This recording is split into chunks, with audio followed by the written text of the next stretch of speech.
I go for refuge until I'm enlightened to the Buddha, the Dharma, and the Sangha, through the merits of giving and the other perfections. May I become a Buddha to benefit all sentient beings. I go for refuge until I'm enlightened to the Buddha, the Dharma, and the Sangha, through the merits of giving and the other perfections. May I become a Buddha to benefit all sentient beings. I go for refuge until I'm enlightened to the Buddha, the Dharma, and the Sangha, through the merits of giving and the other perfections. May I become a Buddha to benefit all sentient beings.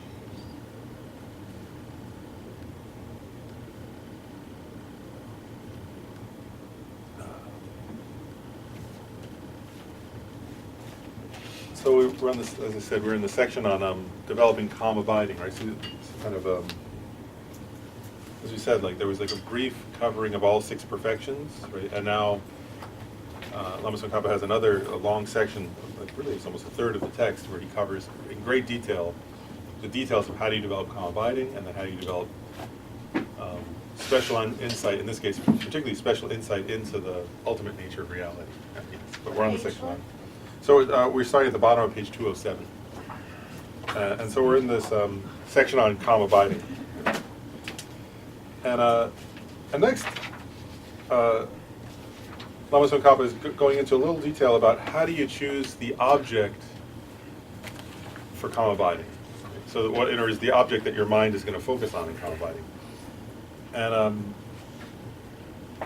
in one sense, there's like kind of almost a limitless number of options, right? Because your mind is going to focus on a particular object. But in this case, it's in order to develop this very deep ability to concentrate. And so, and Lama Tsongkhapa goes further into that. So actually, there's a lot to think about in this section. We can cover it very quickly, but I think I'll go a little slower because there are implications in terms of actual calm abiding, right, practice. But there's also interesting points to reflect on with it.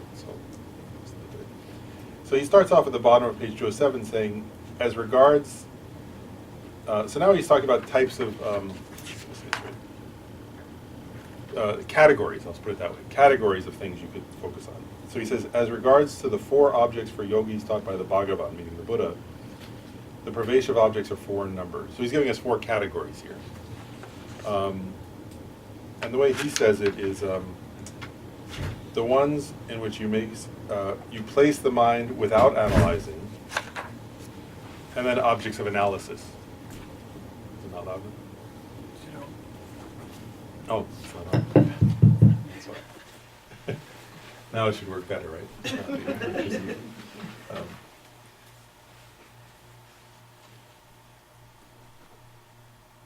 Okay, so he said, so the first one is objects in which you place the mind without analyzing, and then objects of analysis. Right? And then he says, which makes 2. And then he says, using those 2 essentially, or by means of those 2, you can focus on the limits of phenomena, the mode and the varieties, and the accomplishment of a purpose. Achieving transformation through meditation by means of the previous 2 meditation methods that observe the meaning of the mode and the varieties. So basically what he's saying is here is that the first 2 are the ways in which you approach the second 2. So I'll just explain it a bit, because if you just read the words, it's not always clear. So the first 2 refers to this. One is where you set the mind without analyzing the object, right? So that's where either the object is already familiar, so you don't have to analyze it, like it just comes to mind naturally. Or for example, if you just see something through direct perception, and then your mind holds that object, you don't have to analyze it. Like if you just see the color blue, for example, right? And then you focus your mind on that color, you don't have to, what's the word? Analyze or use logic or use reasoning to understand that. Then there's a second type, which are objects of analysis, right? So that would be, for example, impermanence, right? In other words, the impermanence of when we look at an object, because we're not habituated to it, we don't immediately see, like if you see a stone, you don't immediately recognize its impermanence, right? You just notice it's a stone. But through analysis, you can see stones are impermanent. Or a person, right?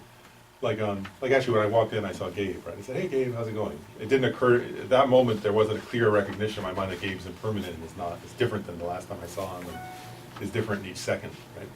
But if I contemplate a bit, I can say, well, there's blood flowing, there's neurons firing, there's all kinds of things going on in his internal organs and his mind and so on. He's impermanent, but that requires analysis. to recognize for an ordinary person. So you get the idea. One is objects without analysis, the other is objects with analysis. And then among those, the categories you could focus on, which you'll see they're, actually even the first of these two is exhaustive in the sense that it includes all things, actually. Right, because he's saying the mode, how does he phrase it? The mode and the varieties. So the mode means emptiness, right? So one object you can focus on, obviously this one would, for us, would require analysis, right? Because we don't see emptiness effortlessly.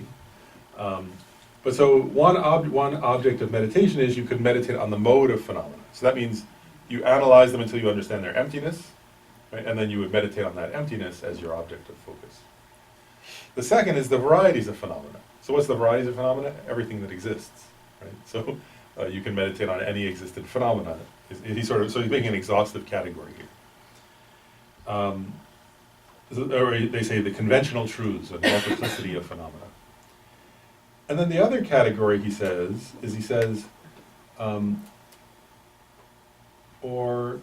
things that accomplish a purpose, right?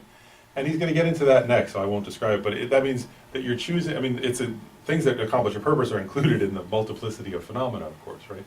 So it's not a separate category, but it's separated in the sense from a practical perspective, that you're going to choose a particular object because it's going to help you in some way. Does that make sense? When he says accomplish a purpose, it means that you recognize, he'll describe this in detail, but that you recognize a habit or a tendency in your mind, and so you're going to choose an object that's going to help you to more effectively progress on the path and develop confidence. And that's what he gets into next. And so what he's getting into is this, so let's say you're going to try to develop calm abiding. Right? So then, as he's already said, right, there's a limitless number of possible objects that you could focus your mind on. But now he's going to give, for a few pages here, some very practical advice. And the first thing he starts to get into with that is this, he starts to say that, and this is a point I think is worth contemplating. I'm not going to say it in the exact order he says it, but he says, what you're looking for here in terms of objects that achieve a purpose are, I'll give this phrase, antidotes to one's own predominant conduct that came over from previous lifetimes. So here what he's saying is you have to analyze your own mind. Right? And interestingly, like Lama Tsongkhapa is saying, if you do that, you'll learn something about your own past lives. Right? Which is what he's saying. Right? And so what he's getting at here is this, is if you're going to so if you're preparing to go practice calm abiding meditation, you would start, this is not your calm abiding meditation, right? But you would start noticing your own mind, right? Watching your own mind. What's the word? Introspect. Right? And you would start to notice, do I have a tendency to have a certain afflictive emotion? And he lists the five root afflictions as examples. And so what you're doing here is you're going, and then later he'll say, or are you somebody who has kind of even, right? Whereas whether you don't have a usually predominant, a specific mental affliction. And what he's getting at here is if you naturally have, it's funny actually, I'm just pausing here, because if you do have one mental affliction that you're extremely habituated to, you might just think, and this is part of the implication of this, I just wanted to contemplate together. We all do that. Then we just think that's normal, right? Like when somebody's growing up and that if their family is like a certain way, right? And they assume, oh, all families are like that. And then when they become like a teenager and they start hanging out at friends' houses, they go like, wow, this is really different. Are these people weird, or are we weird? And then you start hanging out at somebody else's house, and you're like, oh, we're all weird, but in different ways, or whatever. But so like that, right? In your own mind, whatever your mental affliction is, you might just go around up to now thinking, well, everybody's like that, right? And what Lama Tsongkhapa here is saying is, no, people are different, right? And if you analyze your own mind, you may find that you have a particular mental affliction that you're most strongly habituated to. And if you do, he's saying, that came from your past life, right? That you brought, and also it's an important point here, we sometimes have a tendency to like, sort of, in our culture, we'll sometimes blame that on like our environment, our parents, our friends, but the truth is that actually people grow up in the same environment or same kinds of environment and have different mental afflictions. Right? And so what he's saying is, this comes from a past life habit, whichever mental affliction you tend to get most. And he says something else here. Well, I'll wait till he gets to it. He makes more points about that, but I'll wait till I come to that section. So because right here he's just giving a general overview. So he's saying, if you discover that you have a mental affliction that's particularly predominant in your mind, then a skillful idea would be to choose the object of meditation that's an antidote to that affliction, right? Because your mind's not going to develop calm abiding if it's caught up in a mental affliction. Does that make sense? And so if you don't apply an antidote, you won't succeed in developing calm abiding because your mind will keep staying with that mental affliction. And here he gives examples of antidotes to each of the 5 root afflictions. So for attachment, he says you meditate on repulsiveness. And what that really means is this. Actually, sometimes people misunderstand that, because in the text, like it's usually, let's see what I say, right? Actually, first of all, many people, well anyway, in many Buddhist texts, it's like, it's a text written by a monk for another monk, right? Other monks, and so it says like, it's often describing the repulsiveness of young women or something like that. But that's not really the point, actually, I think. I mean, in the context of those monks, it was maybe the point. But really, the underlying point is this, is when we have attachment, we exaggerate the qualities of whatever object we're attached to. And so repulsiveness means you're meditating on cutting through your own exaggeration. Does that make sense? So whatever object you're exaggerating the qualities of, because what happens if you're trying to develop calm abiding meditation, right, is you're trying to stay with a particular object. But if you have excessive exaggeration of any object, then your mind's going to keep jumping to that object. And you won't be able to keep your mind on the object of meditation. And so it's only when you meditate on, like, and the reason your mind is jumping to it is your mind is sort of imagining, I'll be really happy and have everything I want when I get that. Right? And so if you don't meditate on the faults of that object, your mind won't stop jumping to it. Does that make sense? So repulsiveness means, it doesn't mean like some general thing. It means you have to check for yourself, what is the object I'm particularly personally attached to, and how am I exaggerating the attractiveness of that object, and in what ways is that unrealistic, and then you meditate on the opposite of the attractiveness in order to get a more balanced perspective, and your mind calms down. So that's that one. Second of the 5 root afflictions is hatred. And he says the opposite, the antidote to hatred is love. Right? So then your object of meditation in that case would be loving kindness. And you would start with loving kindness, for yourself, for others, for all sentient beings, until you develop a deep experience of loving kindness, and then you allow your mind to abide in that, right? And that would be your object of calm abiding. And of course, if you do that, and you can imagine, right? If a person sits down to meditate and they're filled with hatred, right? So they're trying to if you pick some other thing, like if you're meditating on some other object, and you're filled with hatred, your mind keeps jumping to, oh, but it's terrible this person's like that, or oh, I can't stand this person. I wish that they would, lately people's minds are like that sometimes, right, about political figures, right? The mind keeps going to the person. And that's an example where then you have to meditate on love. Or if it's a coworker, or if it's like a family member you're mad at, right? Your mind keeps jumping to them with this kind of sense of disdain, dislike, hatred, right? Your mind's not peaceful. So the way to pacify that is meditating on universal love. First, love for that yourself, also for that other person, if you're doing that for, and then for all beings. And if you get in the habit of that, your mind becomes pacified. And part of the implication here with any of these is that it's helping you develop calm abiding, but it's also sort of breaking the habit of your past lives, right? Which is a useful thing as well. That's the implication. Then the third of the 5 root afflictions that he mentions is delusion. And the antidote to that is meditating on interdependence or dependent origination. Right, so, and that's where if your mind's habit is, by delusion means ignorance, right? Kind of sort of ignorance, or delusion in the sense of almost like a lack of mental clarity, a lack of mental sharpness, kind of dull, almost a kind of stupidity.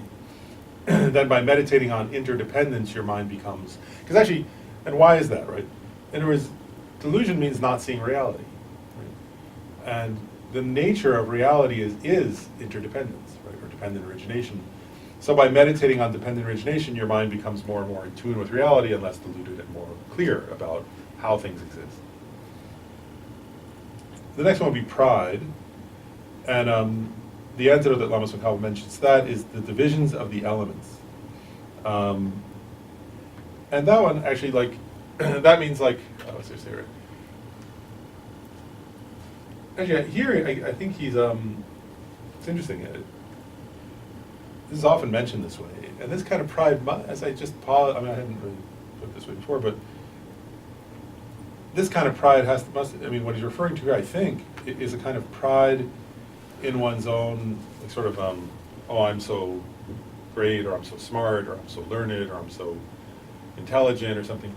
And so if you start to meditate on, like, you know, for example, the teachings in the Abhidharma, right, where there are these incredibly long lists of different phenomena, you start to realize that there's so much you don't know, is the point, right? The same would apply, actually, if you could apply it to modern things, right? Like, if you feel, oh, I'm a pretty smart person, you know, and then, like, let's say, right, you know, if you start to think about the fields of knowledge, you realize that compared to what's knowable, you know almost nothing. And so that it's cutting through that particular kind of pride. There was a famous story I always like of Atisha, the great, you know, who I guess at the time had become one of the 2 or 3 greatest scholars in all of India. And he had a moment where he thought, like, he kind of had some thought, like, wow, I kind of know more than anybody else. Like, India's like the main seat of Buddhism, and I'm like really smart, you know. And then they say that a Dakini appeared to him that night, maybe in a vision or a dream, I can't remember which, and like showed him this like library, and he said, "What are all those books?" And she said, "Those are all the books you haven't yet even, you know, the kind of which you haven't yet even heard of, you know, that teach the paths and the ways of progressing to enlightenment. You know, kind of like it's a shame you've never even heard of them." And then he woke up and thought, "Oh, okay, I get the message." So it'd be something like that. I would think actually, if your pride were in another area, then you'd have to apply it to a different. Like this is particularly pride. I think it is implied, isn't it? It's pride around sort of knowledge, or if your pride were in your you know, athletic accomplishments, I suppose you'd have to think of better athletes. If it were in your attractiveness, you'd have to think of more attractive things like that. Again, it's the point here is that it's overcoming an exaggeration. Right? That's the point. And then the last of the ones that he lists here, these aren't the 5. It's just 5 particular things, but discursive thoughts. So this one actually is a common one in general, and particularly it's been noted by other people that this is a particularly common one in the West. Is having excessive discursive thinking, right? That just means your mind is always running through stuff. And for that, the antidote is to meditate on your breath. And so I think that might be why breathing meditation has become so popular in the West, is that it's an antidote to excessive discursive thinking. So is that a recent phenomenon, that discursive thinking is like a very big problem in the West, or has that been like a traditional thing going back for quite a while? It's a question, you know, I mean, all I can say really is that I noticed, I mean, obviously right now with the advent of technology and so on, it's more so like the internet, that's what I was thinking. That would make it worse, for sure, you know, growing up that way. But even in like the 1960s and 70s, when Tibetan Lamas were first coming to the West, there was some recognition, I think, certainly, I can say it this way, some Tibetan Lamas had this recognition that even then, which was before smartphones, that Westerners had a tendency, not all Westerners, but that in general Westerners had a tendency towards excessive discursive thinking. And part of that maybe I mean, we do have even then, we had a very busy culture, you know, we already had TV, for example, and so on. But also our educational system is different than other educational systems, and maybe due to that, and also, I mean, we've been, ever since the Industrial Revolution, our lifestyle has been very different than pre-industrial societies. So I think like the pace and the amount of information available and the amount of interaction we have is really unusual compared to previous, tens of thousands of years. So I would think I think this is increasing. It would be some kind of It's like exponential curve. Yeah, it's been a curve that was already on the way into its upswing. It probably began in the by the 1800s, but and now it's kind of almost a direct up. We don't feel like that. So I think Buddhism. By the time Buddhism came started having contact with the West, that we were already well into that curve. That'd be my own view on that. And so you can see why, though, why there's a lot of emphasis on breathing meditation in the West, is that there's some recognition that you can't do anything with your mind if you're having continuous discursive.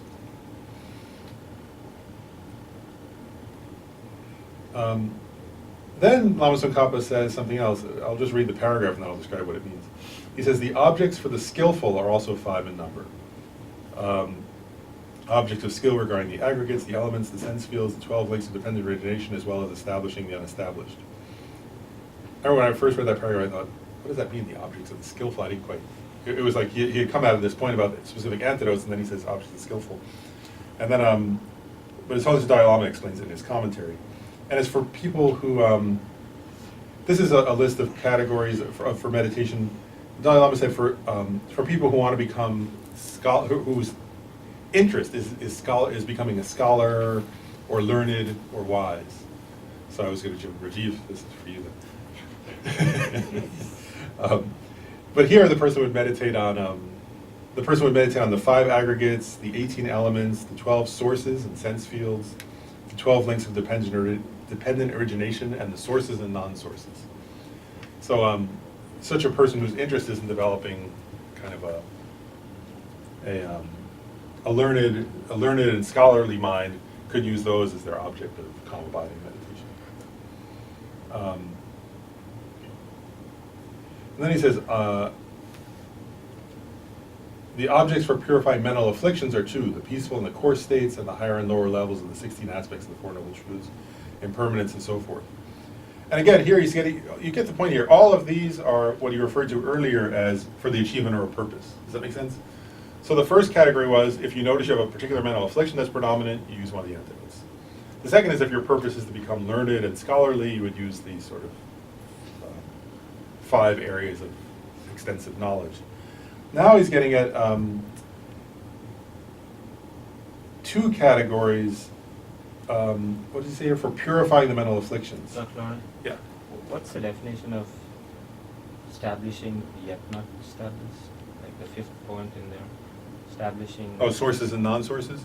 The sources would be the details of the ways in which virtue and goodness is a source of happiness, and the details of the ways in which non-virtue and mental afflictions and negative karma are the sources of suffering.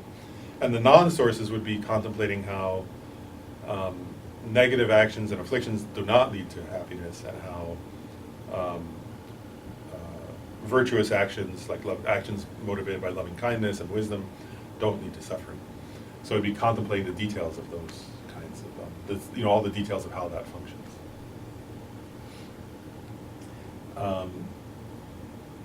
Okay, and then for the object purifying the mental afflictions, the first one where it says peaceful and coarse states, what it's referring to there is there's one version of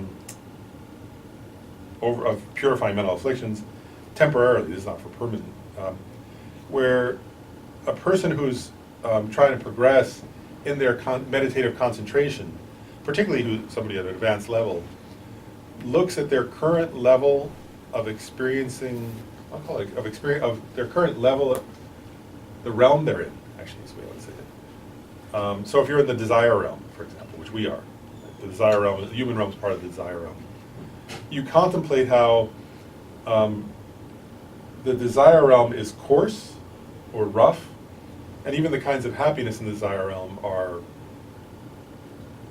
sort of gross in a way. Whereas the experience of the first level of concentration in the form realm is much more refined and much more peaceful. And so then you develop this mind that's sort of averse to, or almost like done with, the coarser level and is aspiring to the next higher level. Right? Or then if you're in the first level of the form realm concentration, you start to realize, oh, there's a second level that's even more refined and more peaceful than this. So you start to develop this mind that says, you know, I want to leave behind this level of concentration and move to an even more refined and peaceful state. So this is like one type of meditation where the person, you know, I mean, for the person has to already have good concentration to do this, but you get the idea there, right? So it's a way of progressing from one level or one realm of experience to a more subtle realm of experience. And through that, a person can go, you know, from the desire realm to the form realm, then there are like 4 levels of the form realm, then they can go to the formless realm, they can go through the 4 of those, and finally they can achieve what's called like the peak of cyclic existence, the peak of samsara. You know, and then there's no place within samsara more refined than that. And actually, I mean, if you're practicing Mahayana Buddhism, then you would just be doing that to learn about those places in order to help others. But some practitioners who don't know about emptiness, actually, when they reach those higher levels, they think they've achieved liberation. And that's then they take a God realm rebirth there, and then they fall back into samsara. That's not the goal here, of course. But what he's getting at is you can temporarily suppress your mental afflictions by moving into these higher levels. So that's one kind of meditation he's pointing out. Hey, Lord. Yeah. But so you don't, so how is that purifying then? So it's like, it's temporarily. You're temporarily, like, what do you say here?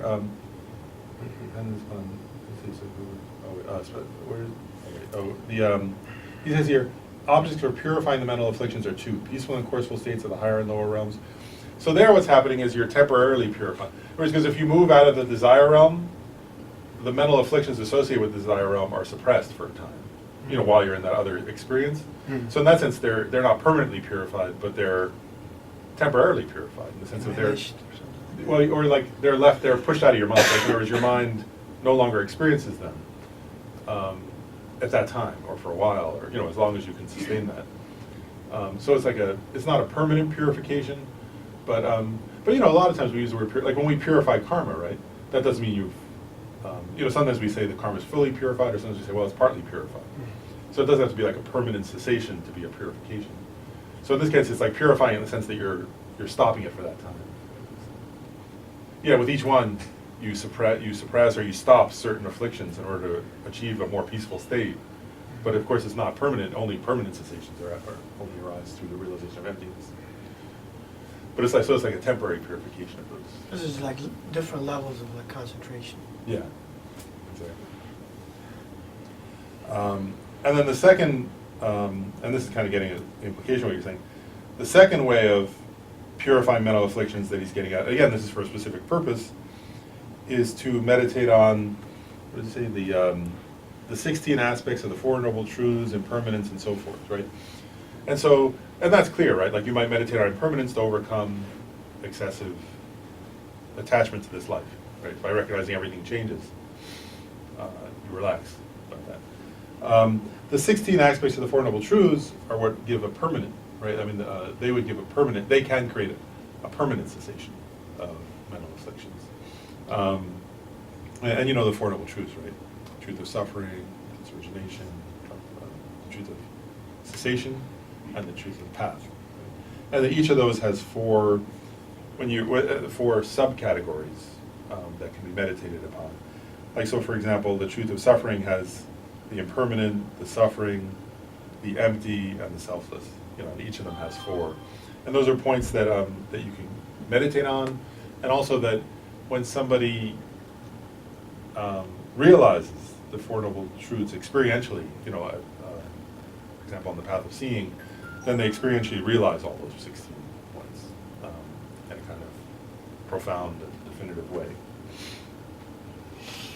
Okay, so those are, like here, what you get the point though, he's gotten all these different, these are all different examples of objects of meditation for a specific purpose. And you get the idea how each one would have its own different purpose.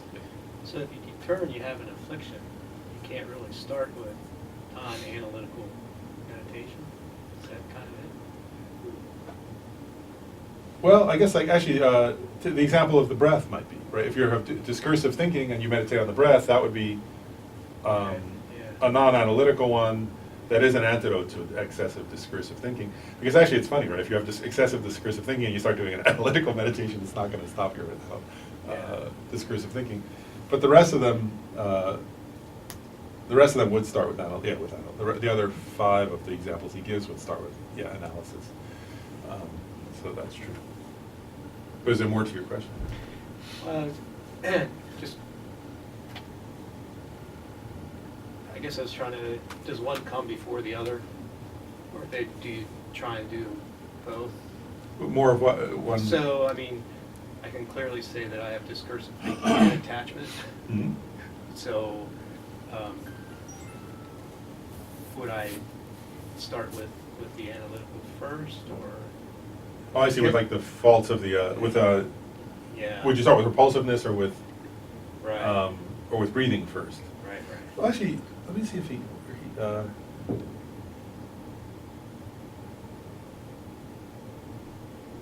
kind of answers that question. I'm trying to find the right, Okay. if it's in the next paragraph or not.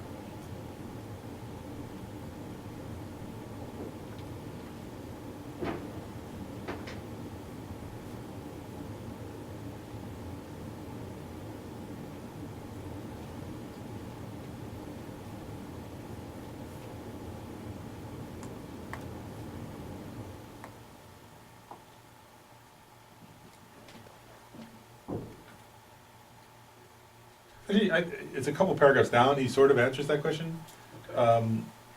And part of it is this, I'll just jump ahead to see. The way I read what he's saying here is I'll say 2 different answers to your question in a way. One is, I think, at least my interpretation of what I think he's getting at, which is, part of it is like, in order to analyze which is more, one way to do it would be to analyze which is more predominant.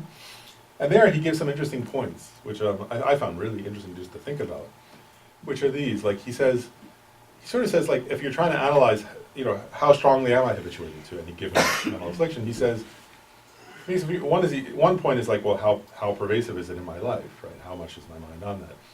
But then he gives these examples where he says, like, also try to look, like, objects that most people would view as kind of a,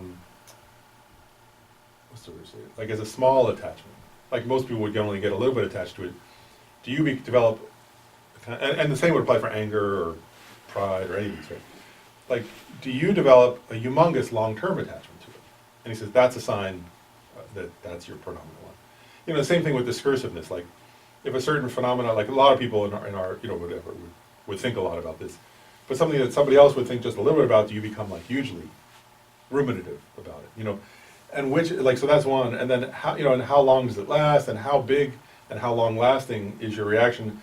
And it's almost like you test yourself in his thing by going, so like, by looking for the thing that, like, so if it were anger, right? Well, most people get a little annoyed at this, but I just smashed my, car window or something. It's like, or like whatever that would be, or like, well, most people are very attached to their,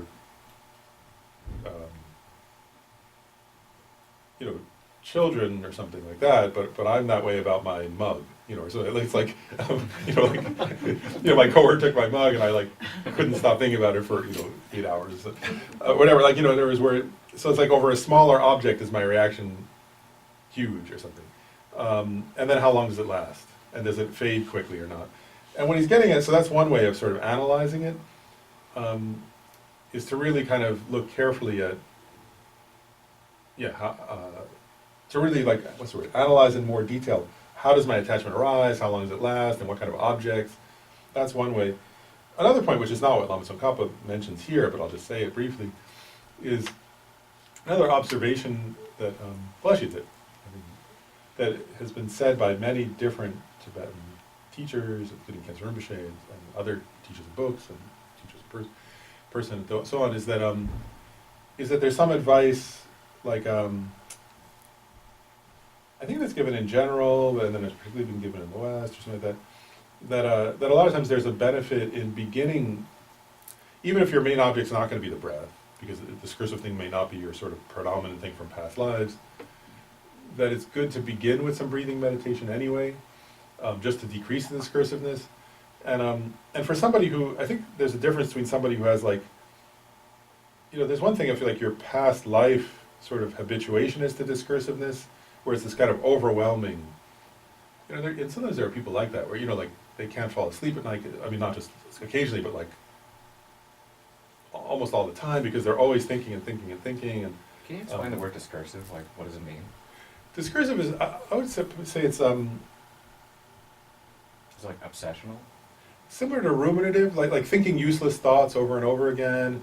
Mm-hmm. It's different than problem solving, right? Like, so if you have a problem and you go, oh, what's the solution to this problem, and you go through a few different solutions, you come up with a solution. That's not Is over. it like looping? Yeah, Is it- looping kind of thinking. We just looked it up because I had no idea what it actually meant, and it sounded like it meant just thought to thought to thought to thought to thought, that maybe there's no thread between them, maybe there is a thread, but it's thought to thought and not stopping on any. Yeah, Would it be like you've got 30 tabs open in your browser and you just go from tab to Yeah. tab to tab? similar to that. So it's like the conversation, it's just a conversation. All It in your just keeps head. going. Yeah, and it's not, and it's different than contemplative meditation, right? Like where you're, in a contemplation, right, or something like that, where you sort of have a particular, like, okay, I'm trying to give rise to loving kindness, so I'm thinking about the preciousness of people or animals or something. That's different, right? It's an intentional, sort of directed, and there's an end to it. You contemplate until you give rise to a certain feeling, and then you dwell on the feeling. Discursive doesn't end; it just keeps going and going. And Yeah, there's a like a certain loop. focus to normal, to regular thinking, and discursive thinking, there's not necessarily a singular focus at all. Yeah. But so oftentimes going back to connecting that back to your point, then it'd be like a lot of times they say, especially if we have busy lives, which many of us do, then there's a certain amount of discursiveness that just comes from sort of, like if you've been busy a lot and then you sit down to meditate, the first thing is normal. Actually, if you go into a retreat, right, as many people point this out, like, if you go and do like a weekend retreat, often people say, my experience is like I'm suddenly, I was normal before and now I'm like, can't stop thinking. And it's like, no, you were always doing that. It's just you didn't notice because you were so busy that you weren't noticing what your mind was doing. And that doesn't, I guess that's an important distinction. That doesn't mean you have that from past lives. That just means you're busy and your mind is sort of caught up in, all the, processing all the stuff that's been going on. And if you stay in quiet long enough, it decreases somewhat.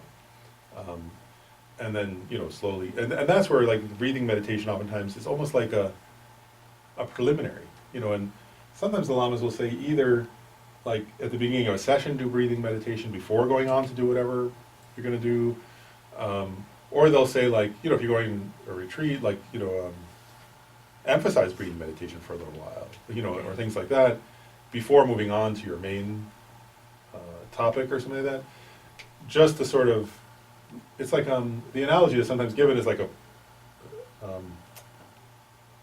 in my old house, it was like I had like a little the house I used to own had like a fountain in the backyard, and like if when I would be trying to clean it, it would become horribly muddy, because like there would be all this sediment, and so if you clean it, it's like gross actually. But then if you leave it alone, it settles, and then it becomes and then like the water gets clear again. So sometimes the breathing meditation. So I would just differentiate like. One thing is if you have this from past lives, even if it's not going to settle very quickly at all, but if it's more just lifestyle, then as you live this simpler lifestyle and things like that, it settles. So would you say like discursive is they like mention the monkey mind of like Yeah. branch to branch? Yeah, exactly. Okay. Yeah, when they talk about the monkey mind, they're talking about discursive. But the 30 tabs I always have open. Uh-huh. I- Yeah, I can't me get too. away without it. That's my work. Right. 30 tabs and you've got multiple instances of the browser, so you're like, I can't evade that. It strikes me how difficult that sounds, to be honest about it. Maybe, I'm exceptionally shallow from past lives and stuff, but, how difficult to get, we lie to ourselves all the time, or we justify ourselves to ourselves all the time. I'm mad at that person because he was obviously a jerk, and clearly everybody in the world can see that. So, what do I have to meditate on? You know what I mean? It's just how hard to get past I mean, first you have to go to the quiet of your mind, and then you have to get your ego out of the way, and then you have to take a look at yourself in such a pure honesty. Wow, how do you, that's really, so it's really hard to get to. I mean, simple process, but wow, how hard. Yeah, it's true. Yeah, because it's always easier, right? Like to blame external. Oh, sure. And we do that Circumstance. every day, or we wouldn't do our behavior, even if it's crummy behavior. We always say like, well, you deserve it, or I had to do it, obviously, We come up with that stuff and it's really hard to get past it, where you really didn't have to do it. You're just a jerk or something. Yeah. Well, I'll say one of the things, that is part of the benefit, I mean, given that we're in the section on calm abiding, that is one of the benefits of, I mean, obviously calm abiding retreats tend to be longer, but even a short retreat, partly because let's say, this is why people avoid retreat in part, especially like silent, really quiet, like going on, is that, let's say it right. It's harder in retreat to blame somebody else, because it's just, like, You. if you're there alone, then you can start off going, well, I'm mad because so-and-so, but it's like, well, they're not here, and like, whatever. And then if you're finding, well, now I'm mad at the squirrels or something, like you can start to go, okay, I'm a little, like, it becomes a little easier to say, well, it must be me. Squirrels are just being squirrels, and this other person I'm mad at isn't here, and this other person I'm resentful from 10 years ago isn't here. Like, it's only my mind that's left, It's still a courageous jump, in my opinion. It's Yeah. still a really courageous thing to do and challenging. Yeah, I agree. And one thing I'll say too, just personal advice, would be like, with that is it's better to start, I think it's better to start small, probably, so even doing one day, and then 2 days, and then a week, or a weekend, and then eventually building up to a week, because, I don't just say that, I mean, having, been involved with so many people doing retreats over the years, like, is, in terms of what you're saying, and it's true, is like, at the beginning, I was saying that thing about the mud that gets stirred up, especially imagine that, like, if we haven't done retreat, right, then like, it's like, I'm giving the analogy of that little, I had this little, it was like, I was giving that analogy, it was this little pond with like what's it called? Gave you one, it's like a pump, right, that, like a, circulation pump, but it was in the outside, right? Like, so if your mind is like one of those that hasn't been cleaned in like 40 million years, or something, then there's gonna be a lot of stuff in there, and so people sometimes go on retreat and they're like, so you have to like, I think we have to be realistic with ourselves and also like start gradually and only do as much as we can do, and because I don't know, a lot of people where they go on retreat thinking, oh, I'm gonna go meditate on this, and then like Done, grief, enlightened. yeah, they think and what actually comes up is grief or fear or anxiety or anger at somebody from the past, or and that's just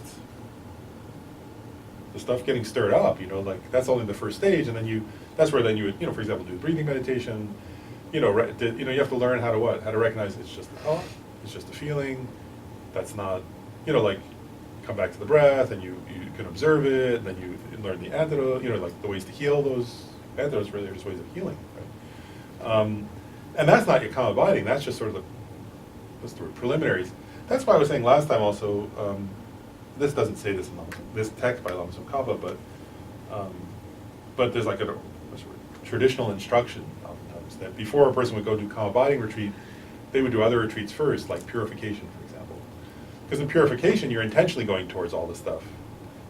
Like, if you think of purification retreat, like, so people go do like 3 months of Vajrasattva or whatever, start with a weekend, but where you start to intentionally face, like, okay, what are my regrets? What are the things I've done what are my mental afflictions? What are the things how have I caused myself and others suffering? Because if you haven't faced those things directly with and if you're doing like a purification retreat, you're going towards those with a whole structure of how do I heal myself, in a sense, right? And that's very useful, because if you just went into like just pure, what's it called, concentration, thinking I'm supposed to be able to concentrate deeply, and then all that stuff's coming up, of course it can be very disturbing, and that's not the point of meditation, isn't to get more disturbed. So my own suggestion would be, sometimes it's better to actually start with purification and then go to concentration. I just have another suggestion. From friends of mine are building a Buddhist retreat in Costa Rica. I think we should maybe go there and practice.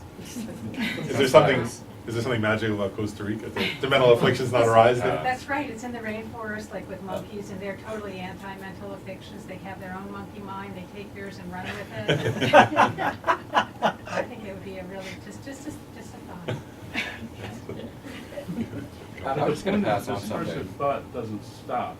I mean, it doesn't stop. It keeps coming, coming, coming. There's nothing you're doing to stop it coming. What you're doing is habituating the not following the conversation, not following these things as they come up. That's where the change comes. One teaching says, actually, I agree. Actually, what they say though is like actually we'll get into this later, but in the text, but they say like at first it's like that's all there. It appears as though that's all there is. Then there's a point they say in the levels of concentration. I love this analogy.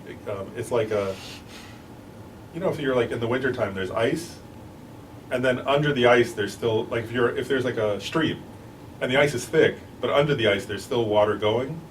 They say at a certain point the experience becomes like that, like where the concentration is continuous. At first it's just thinking. Then there comes a point where the concentration is continuous, but there's an underlying sort of, but you're no longer focused on it. And then the idea is that at the higher levels of concentration, the river freezes all the way through. That eventually comes a point where there's no more. But that's quite advanced. I agree. That comes late in the process. There's no small fish in Yeah, there can still be fish as long as the water's going. So, you had another comment? Yeah, I was going to add something. So something I found with discursive thinking that's helped me quite a bit, I think it might be helpful to other people, is that a lot of it's lifestyle and environmental based, and that I came up with a concept that I call digital fasting, and that is I would get rid of all electronic devices except for like 1 or 2 hours a day. And that's actually been extremely helpful for me because what happens is that you would get on your computer, you would go, you start browsing the internet, you do like internet shopping, you go to this news website, so on and so forth, and that you become accustomed to doing that. But instead, is that if you just have like a 1 hour bracket where you can use the internet with a specific goal in mind, and you do that over time, is that desire to bounce around from place to place stops. But also, you stop bouncing around from place to place like in your day-to-day life, just like sitting in your car. Yeah, I agree. I remember loving, this is not a Buddhist point, but I remember when I was young, loving the section in Henry David Thoreau's Walden, where he pointed out, he said, he went to the woods, right? He went to the Walden Pond, and he said, like, he noticed that somebody said to him, why don't you read the newspaper? And he said, well, the news is the same. Like, whether it's from the 1600s, the 1700s, the 1800s, the 1900s. There was like the news is always it's repetitive, and he was like, and I mean he wasn't calm abiding, but it was a little bit of a similar point. He was trying to get his mind calm and peaceful and attentive to what was in the present moment, in his case, around him. And that we get in this mindset where we're like, how do I say it right? I mean, back then it was just newspapers, right? And now, oh my goodness. Yeah, I remember when I went to Vajrapani Institute out in California. I remember talking to the director there, and they said like they had this really big decision to decide to not install any Wi-Fi. And then they decided they would make one exception, which was the cabin, only in the middle of the woods, the cabin for the Lama. That was the only place where there was Wi-Fi in the entire property. So I was like looking, are people like gathered on the outside hiding? But I thought that was a very like aware. They were getting at this point about if you're coming here, it should be it should be a break from all that. Yeah, and what I found is that it helps quite a bit with meditation, and that's like one of those things that you can do that like you're not meditating, but you're getting better at meditation because you're retraining your brain to stick with one thing for a given amount of time. And that what I find is that when you come home and you don't have TV and you don't have the internet and your laptop and your phone are like in the trunk of your car buried in one of the hot stuff, is that then like you have to do something for yourself and you don't have the stimulation to constantly distract you. And that it just forces you to use your brain in a new way, and it's been very helpful. Yeah, I agree. I think it's a great idea. Yeah. Eliminating the causes, right? Creating the right causes.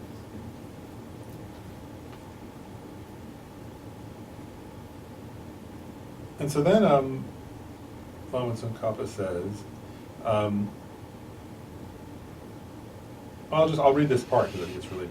So how these individually serve a specific purpose, right? So he's going into more and more detail about these meditations to serve a specific purpose.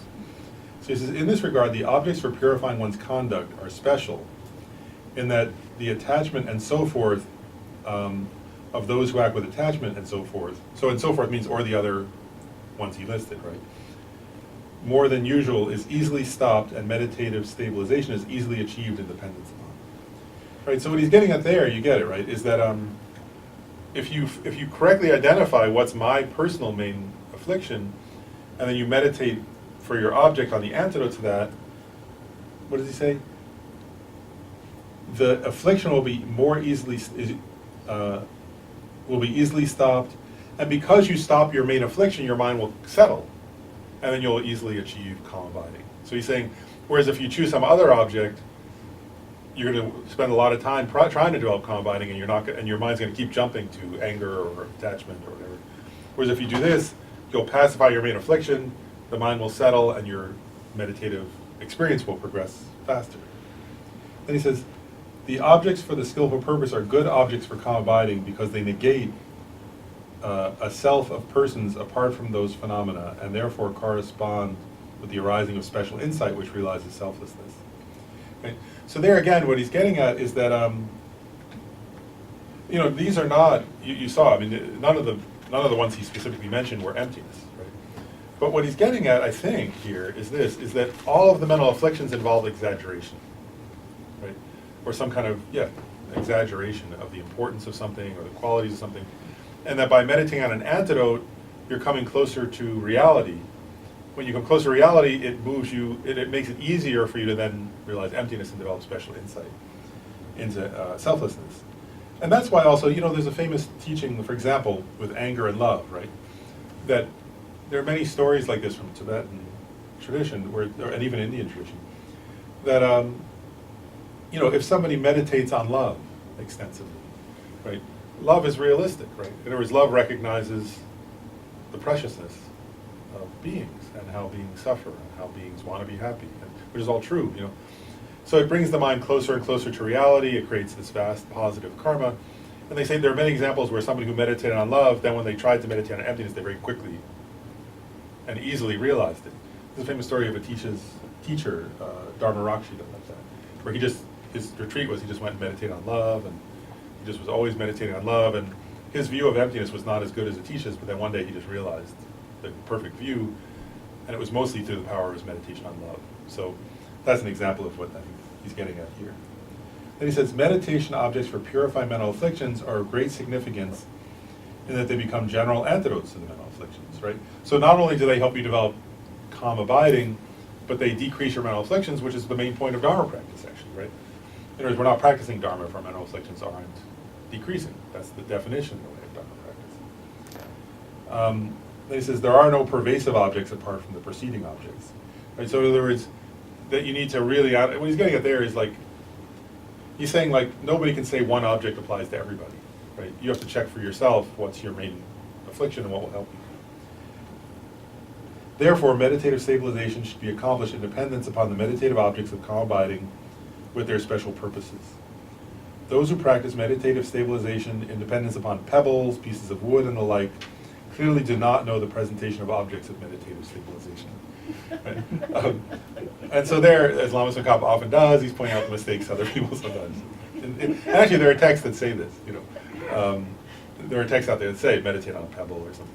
And again, a pebble is an object of knowledge, so it's possible. But he's saying, if you're trying to be skillful in progressing to enlightenment, why in the world would why would you meditate on a pebble when you could be meditating on something that's going to decrease your mental afflictions and help you achieve enlightenment more quickly? So he's saying you don't understand. If you're meditating on the mental image of a piece of wood, while you may develop concentration, you're missing out, right? These other objects can actually pacify your mental afflictions, can help you progress more quickly. So he's actually being compassionate. Don't make that mistake of choosing the wrong object.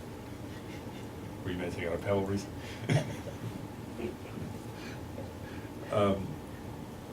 Now, indication of what person should make his object or her object. So now this is that part I was referring to earlier. So he says, in accordance with what is set forth in the sutra requested by Ravata, it is taught that persons ranging from those in whom attachment predominates to those in whom discursive thoughts predominate. Right, so he's going through all that same list now. He's referring to that same list of mental afflictions. Should rely on the individual object specified, ranging from repulsiveness to one's respiration. Right, so it's the same 5 afflictions and the same 5 antidotes, respectively. Then he says, those with balanced conduct and those with slight mental afflictions may concentrate on any one object they are happy with. They do not need a certain one. So this is important. This is part of that introspection, right? So you have to check for yourself, right? So one point is, he's saying 2 different types, he's listing different kinds of people. One kind of person has a particular mental affliction that's predominant. That's probably most people, right? Then there are those who are balanced, right? In other words, they have some kind of random combination of all 5, and there's not one that's really predominant. So he's saying, if you're that kind of person, where you have mental afflictions, but you're as likely to become prideful or angry or desirous or discursive, nothing's predominating, then pick, and he's going to get more into suggestions later, but he says, pick one that you're happy with. Right? Then he says, or if there's another kind of person he's referring to, who only has slight mental afflictions. Right? That's somebody who's probably practiced in a past life and has some good, very positive tendency. And he's saying, for that person also, you don't need to pick one of these 5, particularly antidotes, but pick whatever's pleasing to you as an object of meditation. Right? So if you introspect, now you have to be careful. If you introspect and you think you're somebody with only slight mental afflictions, but really you're somebody with pride, then that's a different issue. Of course, then you've missed the point. But if you actually introspect and find that either your mental afflictions are balanced, in the sense that you don't have one that predominates, but you kind of rotate around and bounce around, or if you don't have many, right, then pick whichever object. But what he's saying here, right, is if you really see that one of them is predominant, meditate on the antidote, because it's really going to help you progress more quickly. Does that all make sense? Okay. Then he says, in this regard, the predominance of one of the 5 mental afflictions, attachment and so forth, means, now here he's defining, what does it mean that you have this tendency from a past life, which I kind of said briefly, but means that through habituation to attachment and so forth in previous lives, long-term attachment and so forth arise for a long time towards small objects of attachment, and so forth. The and so forth are referring to anger, pride, and so on. Right? Those with balanced conduct have not got habituated to attachment and so forth in previous lives, but they do not see them as disadvantageous. Does that make sense? So that means it's not like an overwhelming habit, but you still sort of engage in it naturally. Therefore, even though predominant, long-term attachment and so forth do not arise towards their respective objects, but it is not that they do not occur at all. Right? So for that person, if they come across an object of attachment for them, they develop attachment, but then it kind of fades pretty quickly. Right? Whereas if you have this habituation, what's the word? It gets, that experience, right? Like whatever if it's anger, if it's attachment, if it's like where you can't get it out of your mind. It's like a stain almost. It's like something that's hard to separate. And then he says, those with slight mental afflictions, because he's trying to help you differentiate which you are, right? Those with slight mental afflictions have not gotten habituated to attachment and so forth in previous lives. And due to that fact, among other things, they see them as disadvantageous. Attachment and so forth only arise slowly towards major objects of attachment and so forth, right? So you get the idea, for that person, even things that most people would have a big attachment to, they develop some, but it's like, it only develops slowly, it's not as intense, it's not as overwhelming. You see that people like it with patience, right? Like some people, you see some people have a very hot temper, then you see some people who, like, if somebody does something that they don't like, they get mad, and then it fades, right? But there are some people where it's like, they can still get angry, but it's like, it's hard to get them angry. Does that make sense? Like, it's like, where most people would already be angry, they're still kind of calm. Eventually they kind of get angry and then it fades quickly. So if somebody's like that with all the mental afflictions, they kind of see the disadvantages of it, and they feel a kind of natural aversion to the mental afflictions. That's the person who's a slight. Does that make sense? So this is like, and all of this is like a guideline for introspection. You get it? Like, in other words, he's not just saying this for some intellectual thing. He's saying, this is how you check for yourself. Which are you?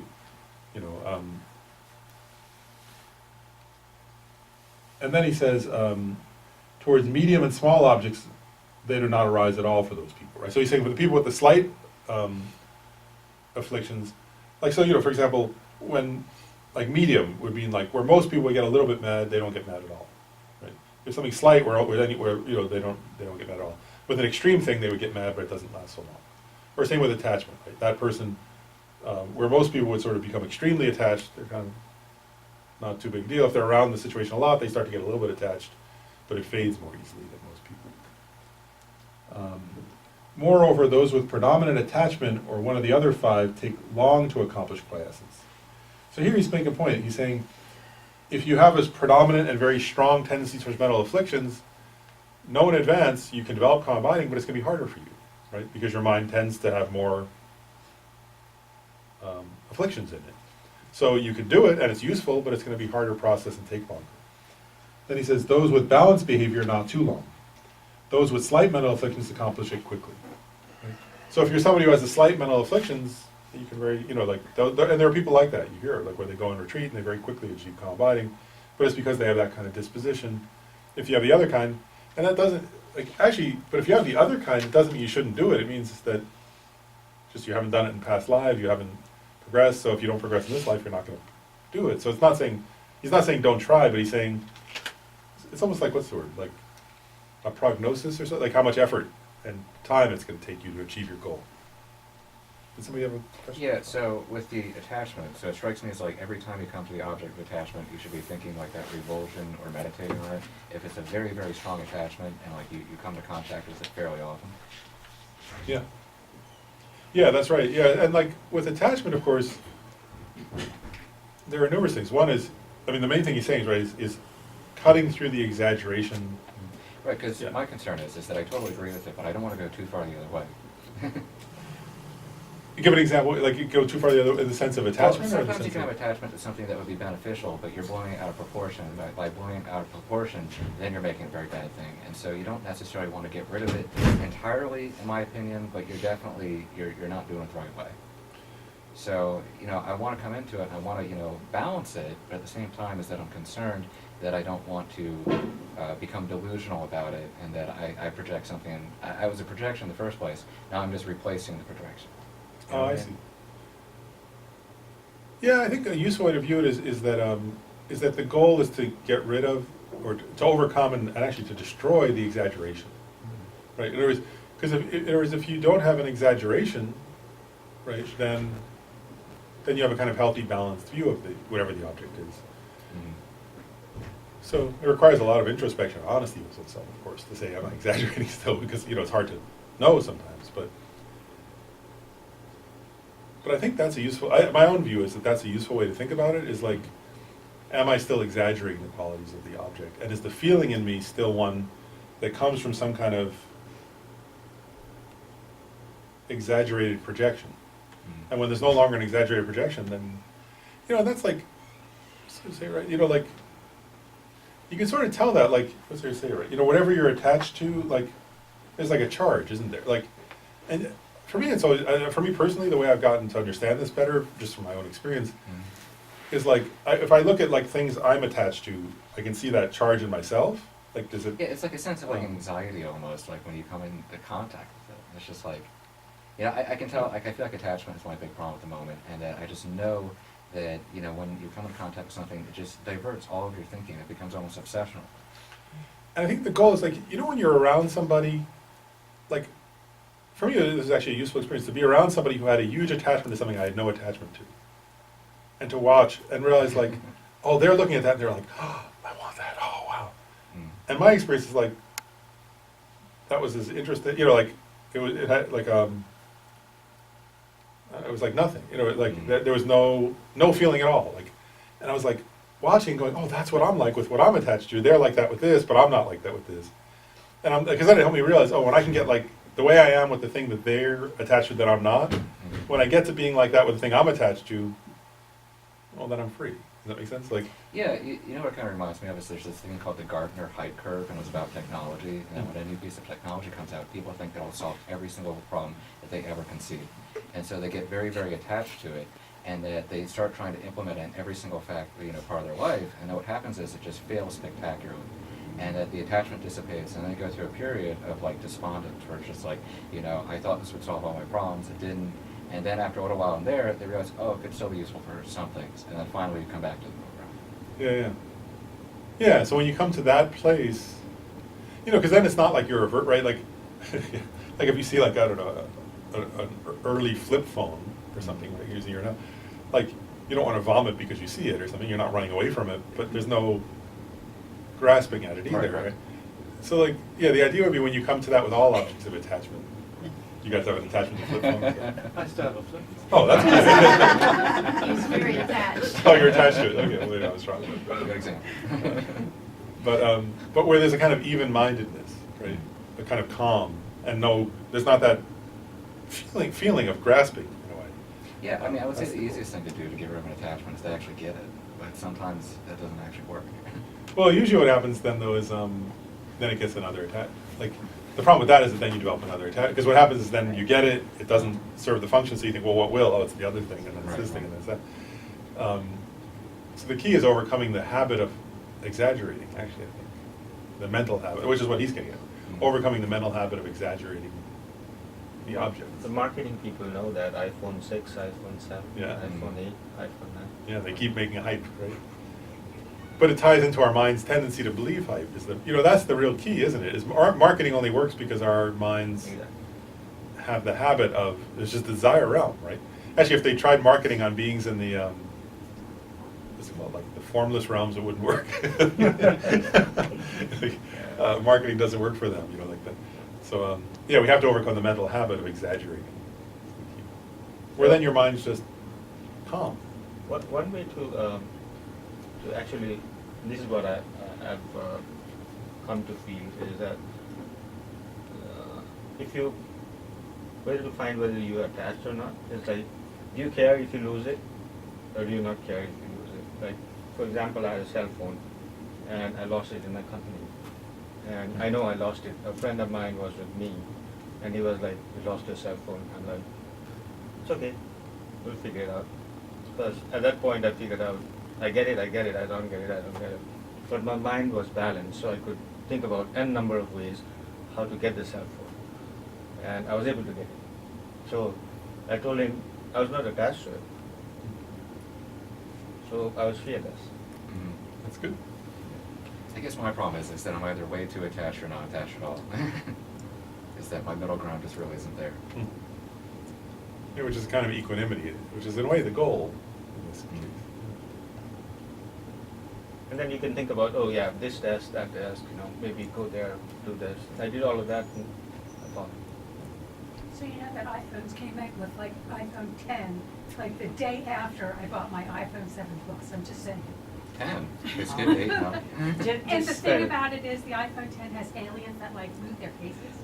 And like talking to it, it has the coolest features in the world, but I don't know, I'm not attached to it.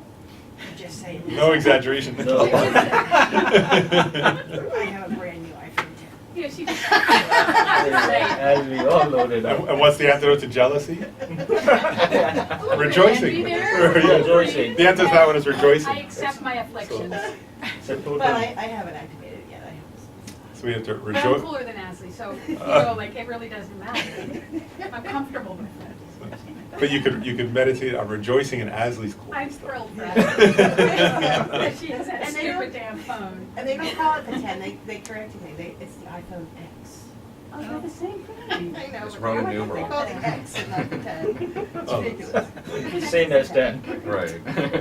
Okay, sorry for the Marketing distraction, works a little well. bit discursive thing. That was discursive. Yeah, that was that desire. Was that jealousy or discursive? There's a whole lot going I on should there. have known that you sat in here.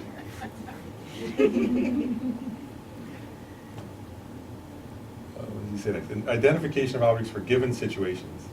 So he says, independence upon which object is combining accomplished here. In general, meditative objects for individuals are just as explained above. In particular, it's important that those with prominently discursive thinking meditate on the breath, right? So he's just reminding us, choose the right object, and the breath is good if you have excessive discursive thinking. And then he quotes a number of different sources, which I won't mention all of them, but traditional Indian texts, all of which say that there's a benefit to developing meditative concentration on the image of the body of the Buddha. So now he's getting into a section on this as an object, right? So what he just said, though, is he said, right, if you have predominantly one of those mental afflictions, he was basically saying, I've already told you, if one of those predominate, then use the antidote to that. So now what he's saying is, if none of those are predominant, right, then the object I'm recommending, and then Lama Tsongkhapa is saying, it's not just me recommending it, I'm basing this on teachings by the Buddha, by Atisha, by Kamalashila, and so on, is that the recommendation is to meditate on, and also by Bodhibhadra. Anyway, he's saying various great teachers of the past have suggested use the image of a Buddha. And then he says, then he's basically saying, well, why is that recommended? Right? So he says, as for concentration on the Buddha's body, now he's giving different reasons why the Buddha's form is a good example of an object of meditation. So he says, one is, limitless merits arise through remembering the Buddha. Right? So he's saying, here you're developing concentration, but as a side effect of that you've chosen the Buddha's body, merit is created just because you're thinking of the qualities and the form of a Buddha. Then he says, also, again, the main purpose in this is developing concentration, but he's saying, if what you're meditating on is the image of a Buddha, right, then when you're doing things like the merit field, right, or the refuge field, your visualization will naturally be very clear because you've been doing that as your object of meditative concentration, and so your ability to do those practices will become humongously more powerful. Does that make sense? So one is just by thinking of the Buddha, you're getting some kind of merit. Another is when you do all your other preliminary practices, because you've gotten so good at visualizing the Buddha, you'll become much more capable of doing things like accumulating merit through prostrations, making offerings, praying to the Buddhas, relating to them as a field for purifying your obscurations through confession, and so forth. Then he says, also another side, these are all like beneficial side effects, right? Another beneficial side effect, he says, is if you spent years or months or whatever developing concentration on the image of a Buddha, then he says, at the time of your death, it will be easy for you to bring to mind the Buddha, and then that will help you have a peaceful death. Right? So he's saying, these are all like positive side effects, and this is why I recommend, and why these other masters recommend the Buddha as an object of, the image of the Buddha as the object of your concentration. And then he gives another one. He says also, if you're interested in Vajrayana Buddhism, in Tantra, he says the great difference it will make in your deity yoga when you pass. Basically, what he's saying here is like if you're interested in Vajrayana Buddhism, which involves the visualization of Buddha forms of deities, if you've developed concentration on the form of Buddha, it will be very easy for you to visualize those deities in Vajrayana Buddhism, and that will be another benefit. So he's saying there are a lot of different side benefits if you choose the image of a Buddha for your concentration. And now he's described from the King of Meditative Stabilization Sutra, a teaching by the Buddha. I'll read this verse. He says, with his body just like the color of gold, the Lord of the world is excessively beautiful. A bodhisattva whose mind is involved in this object is said to be in equipoise meditation. You should make something like that the basis of your object of observation. And then he says, where would you?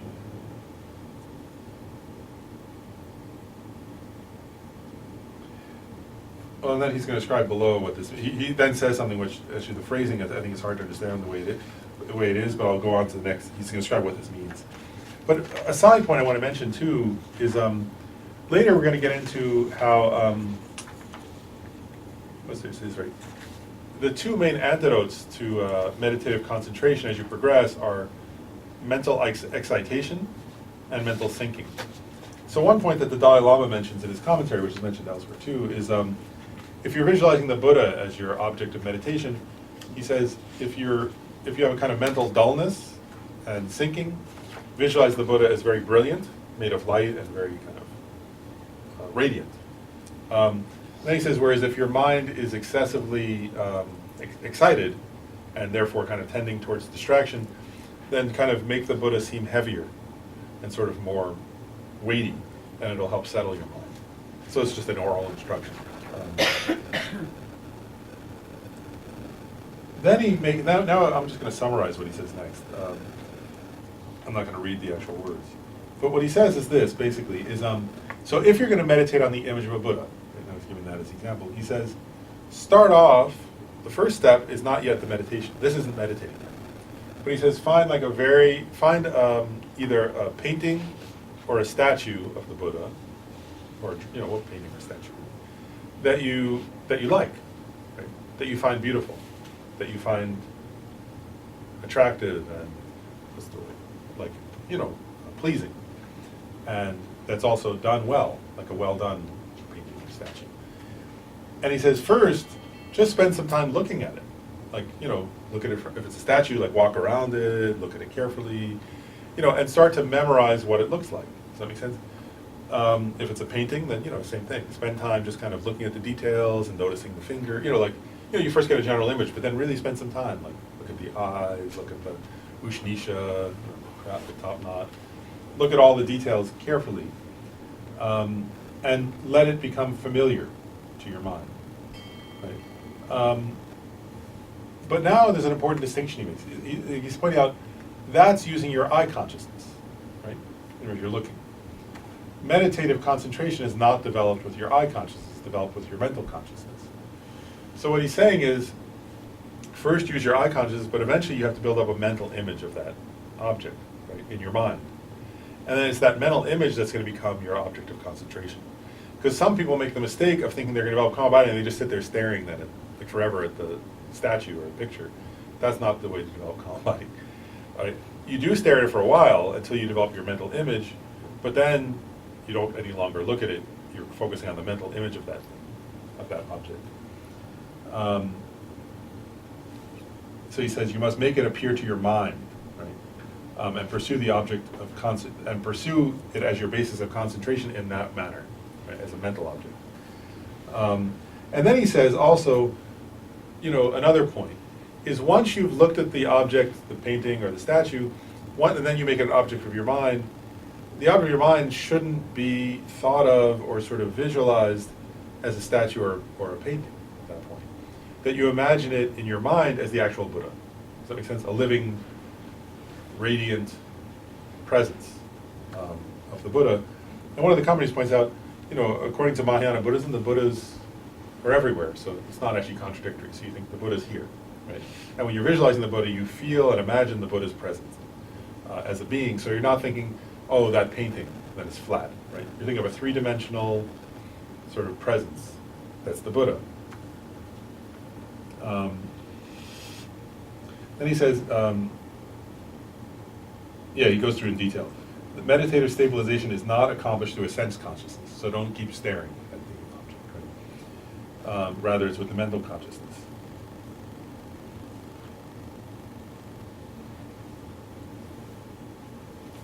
Then he makes another point, and this point I just want to really, this is a important, if you're trying to actually do now this kind of meditation, this is an important instruction, without which you'll tend to go astray.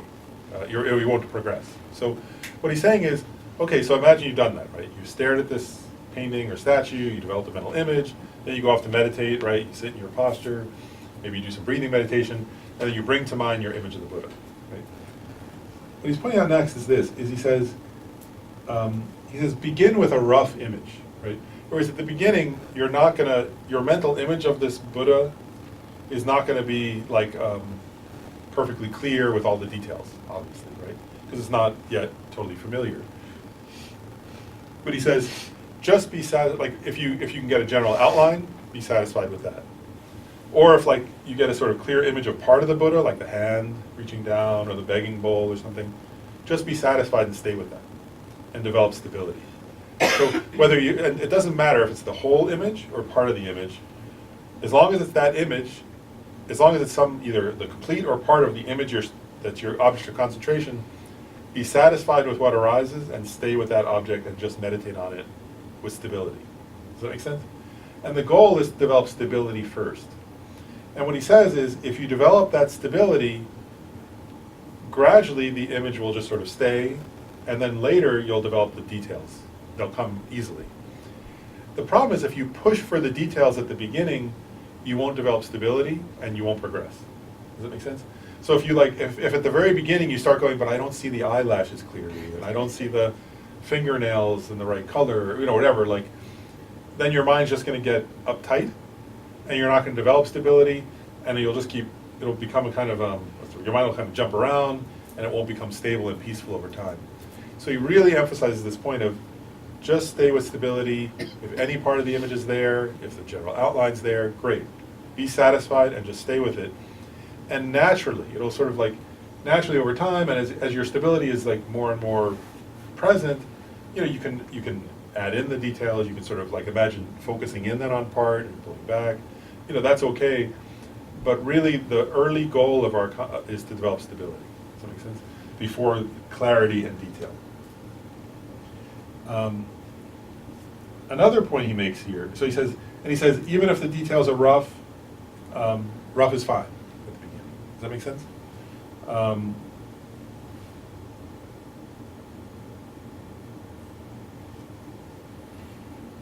Dr. Arun, I have a couple of questions. Sure, go ahead.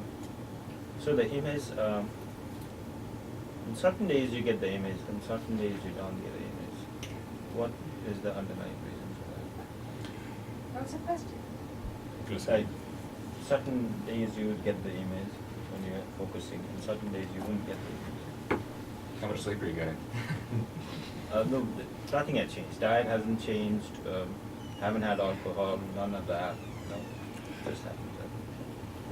You know, I think the key is that that's normal, I think. Like, in other words, our minds, like, what's it say, right? Like, you know, you could relate it from a Vajrayana perspective, it could be the subtle winds of the body, but really it's very simple though. You just say, our mind is not yet, until we develop those levels of concentration, that's what normally happens. In other words, our mind won't, you know, like whatever level of concentration we're at will range somewhere within that range.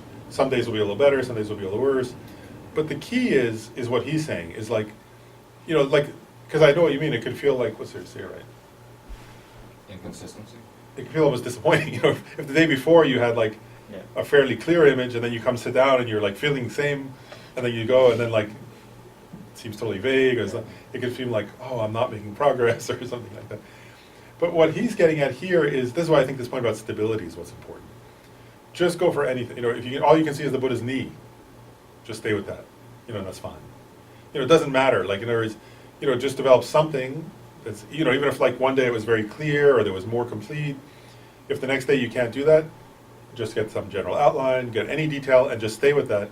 Because what we're doing is we're training our mind, whereas that's normal, right, that we're going to sort of go backwards, forwards, but if you keep, the point is consistency, right, that if you keep trying to develop that stability, then over time the image will become clearer and it'll arise more easily to your mind. We're not habituated. And one more point I'll make, like, somebody once, I remember this quote, it helped me personally, like, somebody was saying like, oh, I can't, like, it was a quote from a book, actually, I wasn't there, but it was a book about Lama Yeshe, I think. And they were saying, oh, I can't visualize things clearly, and when I try to bring the Buddha to mind, like, doesn't seem, and I think the way I read it was Lama Yeshe said, pizza. And of course the person immediately had this, they were from, I can't remember if they were from America or Italy, but immediately the image of pizza came to mind. You know, and they had a very clear image, and then he said, what's familiar, whatever our mind is familiar with comes to mind fairly easily. What's not as familiar, it's harder to develop. And so the point is like, that's why Lama Tsongkhapa was saying earlier, right, if you did this for like years on the Buddha, then even at the time of death it will be clear. You know, like when we're in pain and our sense faculties are failing, because it's so familiar, it comes very clearly. And so the point, I think, is that that's normal, but that we just keep coming back to the stability, then the clarity will come. And if the clarity comes, then, you know, over time, it gets clearer and clearer, then eventually, they say eventually, you know, like as somebody progresses to the higher states of concentration, it's like the presence of the Buddha is more vivid than their sense consciousness. You know, like there comes a point where for that person, their mental image, which is like what we experience in our dreams, right? When you have a dream sometimes you have a dream that's so vivid, right, that it seemed more real than, you know, like, oh, it was so moving, I saw this person, you know, and it feels like, what's the word? It feels more significant even than what you actually did the previous day. Well, that's just the mind, right? It's the same It's just the mental consciousness having an image. You know, our images, especially of like something like if we're trying to develop concentration of the Buddha, at first can seem, you know, they flicker in and out, or it disappears, we can't bring it to mind. But if we keep going for stability, then gradually the details come, the clarity comes, then it'll become better and better.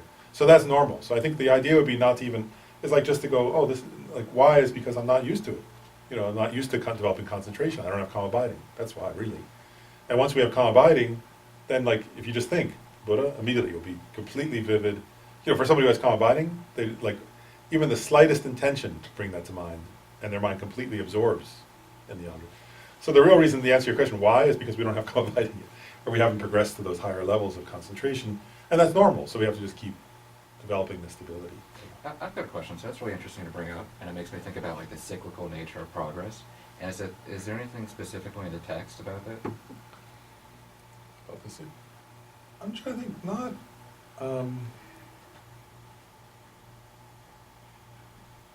only really, well, I mean, well, actually, there will be as we go along, but it's mostly, yeah, I mean, yes, but what he gets at here really, as you will see as we go on through the text, is more like practical instructions for how to work through that. That's really what he gets at. So, yes, I mean, he does kind of get at some of those So it's points, just sort of but like accepted as like common knowledge that your progress is that's gonna be normal. linear. Right. Yeah, it's sort of taken for granted that that will happen. And he's saying, but then what do you do? That's kind of his Right. focus. If you listen to the, So he's already beyond that, because you know Yeah. I think that He doesn't in the get it West we why. think about linear quite a bit, but then over time I've realized a lot of progress is cyclical, and it can kind of look linear. Like if you zoom in like on a line, it's like these peaks and valleys where you're going up and down. So it's just yeah, no, I totally know what you mean. I was just thinking about the other day, I was thinking it's like, I was thinking about, it's disappointing. I wish that it were linear and fast, you know. Right, It's like- exactly. and that's one of my flaws. I was like, Ah.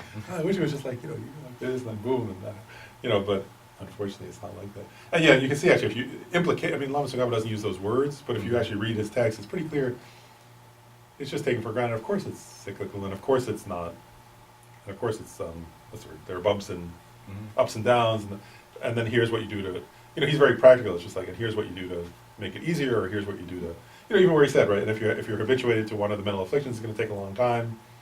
He's like, okay, let's move on. You know, it's like, there's no, like, you know, what's the implication of that? That you're going to keep having all kinds of mental, you know, those mental afflictions are going to keep coming up, and if you go on a retreat and you try to do this, or you're not on a retreat, either way, they're going to keep happening, and you're going to have to keep applying the antidotes, and it's going to take, you know, time, and it's like, you know, he's sort of like, well, what else do you have to do? I don't know, it's like that. Of course, but they take that for granted, is my sense. So he doesn't address that in a kind of, it's more implicitly addressed, I think, through the antidotes than explicitly sort of discussed. Yeah, it's just something I feel like we have to keep in mind in I the West, agree. because I tend to go linear every time, and then I get really disappointed every time you don't get that like little mark of progress. Yeah. Yeah, I have conversations with my closest friend often I will talk, and he'll say, he says the same, he says like, he was like doing his Nundro, and he's doing all these retreats. He's a little older, and he's retired, so he's spending a lot of time retreating. Mm. And he was really he made me laugh the other day. He was like saying, he says to me like, you know, like, you go to school, and after 4 years you get like a degree. And then you go here and you get a certificate. I did this like training, and after 2 years I got a certificate. He says, here I've been doing this for like 6 years. I have like nothing, no certification, like no stamp of approval. I go to my Lama, and he doesn't have no badge, nothing. What the hell is it? We were cracking up. He was like, just keep going and going, and nothing. There's no definitive mark that I've accomplished something. Yeah, no, it's interesting to think about. And he was saying how- the same thing as you. Like, how do you know you're getting better or something? Like, how do you know that you're getting rid of these attachments or delusions, so on and so forth, and that, I guess when I think from work, I think of, like, we develop these metrics, right? And you've got these outcome-based metrics. But, you can't do that in many cases, and it's very subtle. Yeah. It's true. Wouldn't you notice your behavior and your thinking being different, more gentle? That was actually. Yeah, I mean, I would say so. You'd have to compare it against, like, oh, are you more gentle versus last week or, like, 6 months ago? And so I think, like, 6 months ago, it's like, oh, that's easy. But last week, I don't know about that. Or even yesterday. Well, that was what I said to my friend. Actually. I was saying to him, well, when I first met you, you used to get really angry. Now it's pretty rare. When I first met you, you used to have these particular kinds of desires all the time, and now you only seem to have them every now and then. And he was like, well, yeah, you got a point, but I still don't have a degree.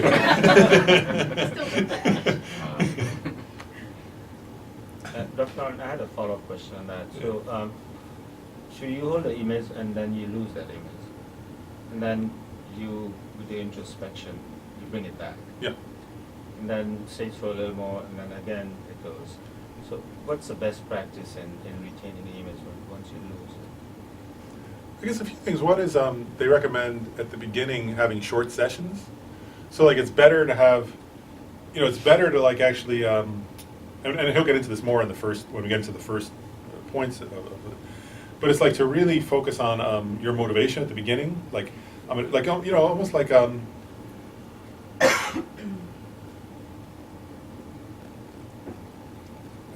like if you were about to go into an important meeting at work, or if you're going to a sporting event, like if you were competing or something, you develop like, what's it say, right? You develop some kind of enthusiasm. Like, okay, this is important. I'm going to this important meeting, or I have this important.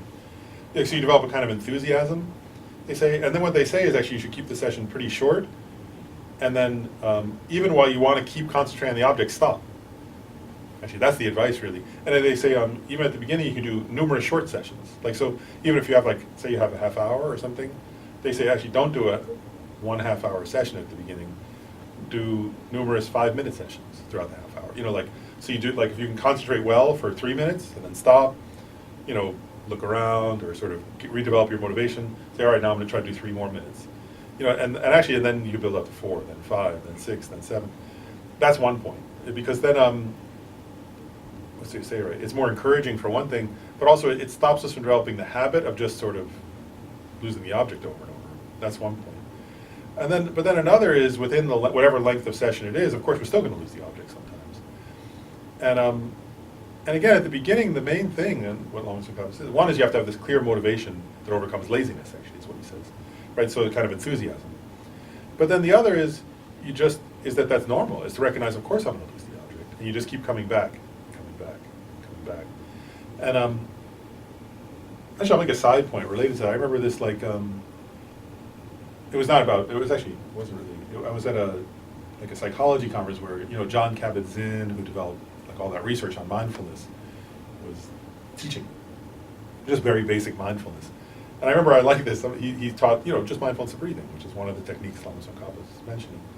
And then somebody raised their hand and said, I didn't like that, because like, all I did was like, I noticed like 2 breaths, and then I was like thinking about work. Then I noticed 2 breaths, and then I was upset about something. Then I noticed like 3 breaths, and then I was, and then he said, I liked his answer. He said, well, it sounds like you kept coming back to the breath when you would notice that you had gotten distracted.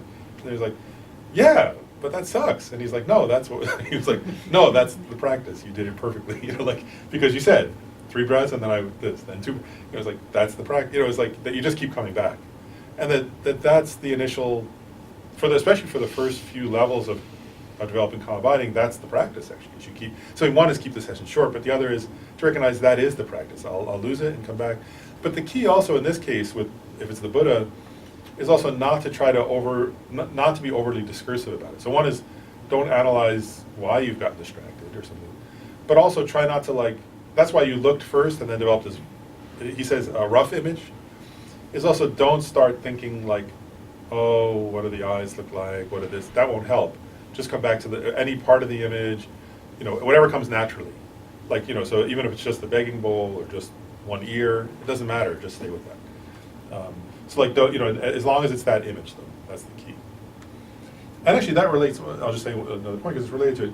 He then says a couple of points related to that. One is, he says also if you're trying to develop calm abiding, stay with just one object. Don't, you're not going to develop, he says you're not going to progress in your practice of calm abiding if you jump around. Like we say, oh, today I'm going to meditate on the Buddha image, tomorrow I'm going to meditate on emptiness, and the next day I'm going to meditate on the nature of mind, and the next day I'm going to meditate on Tara, or something like that, like different Buddha. You won't make progress. So he says pick one object when you develop calm abiding and keep going back to that object, because then it'll be easier without discursive thinking, because you'll know, you'll become familiar with that object, and then it'll become easier to at least keep part of the object in mind. So that's it's a kind of habituation also to the object. So he says, stabilize through one object. That's his point there. Can I ask a question? Yeah. So, does the image need to be the Shakyamuni Buddha, or could it be like Tara, or does that matter? Here, in this text, Lama Tsongkhapa is using the example of Shakyamuni Buddha, clearly. That's what he's using. But there comes a point in the text somewhere, I can't remember exactly where he mentions in a couple of different places, actually, things about Vajrayana. And actually, so the Dalai Lama, in his commentary on this, said, so this is direct answer to your question. The Dalai Lama, in his commentary on this, said, if you're a practitioner of Vajrayana Buddhism, of Tantric Buddhism, that it's okay to use whichever yidam, whichever deity you practice. So he says, so the Dalai Lama says, here Lama Tsongkhapa is an example of Shakyamuni Buddha because that applies to all Buddhists. But if you've received some kind of instructions or initiation and you do a particular practice from the Vajrayana tradition, the Dalai Lama says, then you can use whatever that yidam is of yours, that your personal meditational deity or something. So if it were Tara, for example. But he says, but then the instruction will be that you pick that deity and you just stay with that one for Kamabani. And you don't, again, you wouldn't That's then. the key, stay with it. You wouldn't say, if you're drawing about Kamabani, it can't be like, Tara and Avalokiteshvara and Manjushri or something. It has to be one to progress. Yeah. Okay, thank you. And so he's going more now into, so that answers that question. And then so he's saying stay with one object. Then he says, I'll just read this part because I think it's related to what we've been talking about. That being so, the measure of first getting the basis of observation that the mind focuses on is this. When you visualize the head, the two arms, the torso, and the two legs successfully a couple times and attend to the whole body at the end of that, then if you were able to see merely half the limbs and parts appear to the mind, you should be satisfied with that and focus on it, even if there's no brilliant clarity. Right? So he's saying very clearly what I was just saying. Like in other words, so at the very beginning, you would go through the whole image just to make sure you know it, right? After you've looked at it, you've looked at this painting or statue, you go over it a few times in your mind, you make sure you kind of know what it looks like, and all that. But he says, once you've done that, even if you're only under half the body, stay with that, right? He says, be satisfied, right? Even if there's no brilliant clarity. He says, even if you have merely half the limbs, or certain parts appear in the mind, just be satisfied, right, and stay with it. Then he says, that is because if you are not satisfied with that alone and do not focus on it, but rather want more clarity and repeatedly visualize, the object will become clearer. However, not only will you fail to acquire stable meditative stabilization, this will become an obstacle to its acquisition. So it's actually deceptive, right? If you push for clarity, what he's saying is, this is important, right, experientially, is if you push for clarity early on, you'll get clarity. And you'll think that's good, but you'll never develop the stability you need, and so you won't progress. Does that make sense? So don't be deceived by that experience, because sometimes it can be tempting, right, to push for the clarity, because it's like, oh, how cool, it's really clear now. But then you're not going to succeed in developing the stability you need, and whereas if you develop the stability first, the clarity will come naturally, and then you'll have both. So then he says, even though the object is not very clear, if you focus on just that mere partial object, you will acquire meditative stabilization quickly. Then, due to its benefit, clarity, the clarity object will also be accomplished easily. This appears in Master Yeshe Dei's advice, and it is very essential. I'll just finish this little section.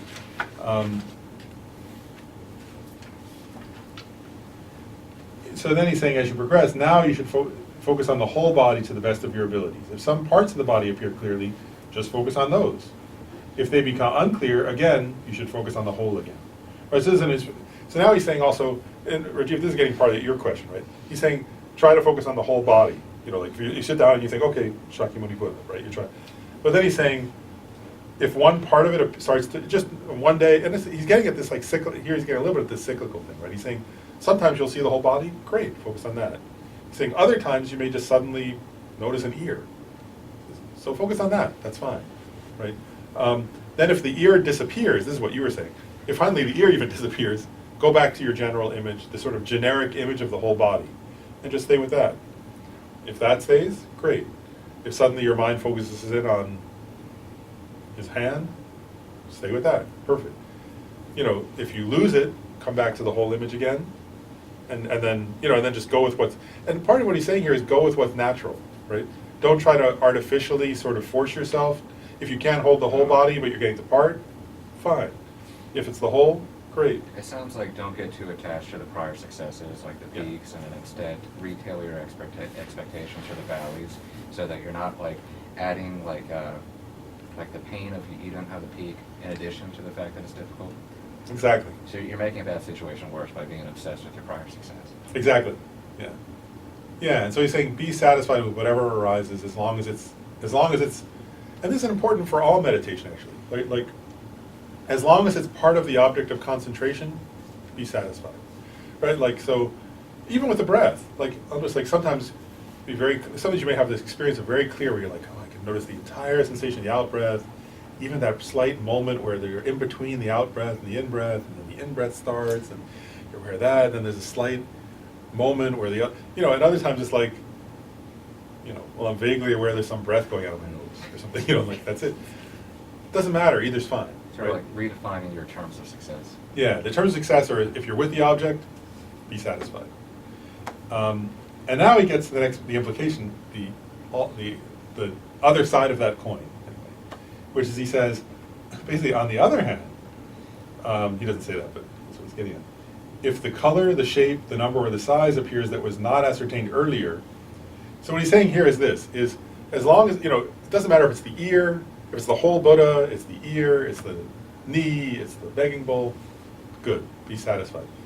He says, on the other hand, if suddenly you're meditating on a seated Buddha and suddenly you're seeing a Buddha standing up, no, stop and go back. That's not, that you've lost your object.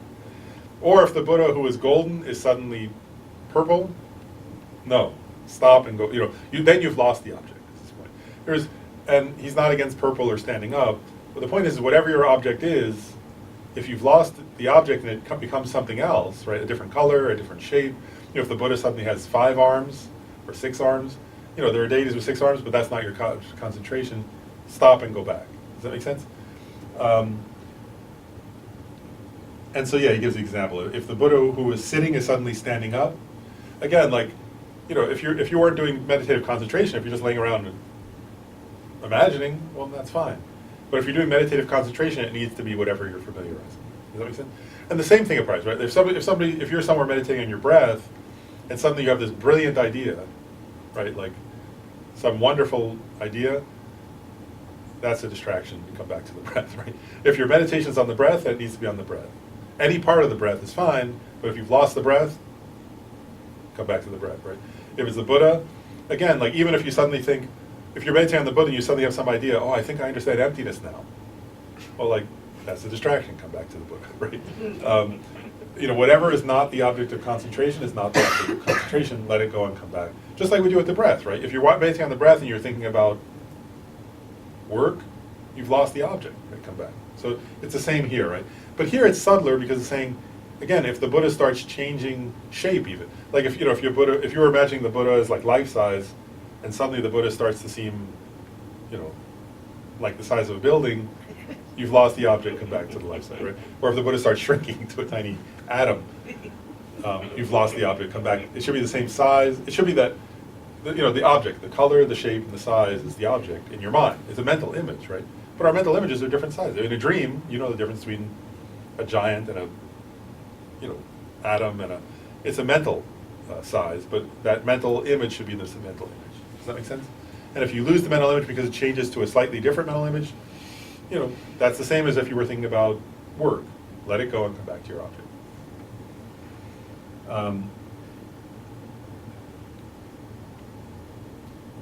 And then he says, so he just says, come back to the original object, which is your basis of observation, right? So the basis of observation is what you're meditating upon. And then he says, in the context of practicing deity yoga, secret mantra, you must achieve a clear appearance of the deity. So until that appears, you should try to generate by various means. However, if it is difficult and the deity's aspect does not appear, you may accomplish meditative stabilization by placing the mind focusing on any one object, the object presented above, that is suitable. So here what he's saying, here he's getting at this point about deity yoga, which is a tantric, Vajrayana practice. And so what he's saying there is just a couple things. One is that if you have the ability in deity yoga to have this sort of, in deity yoga there's something called clear appearance and the clear appearance of the deity is one part of it.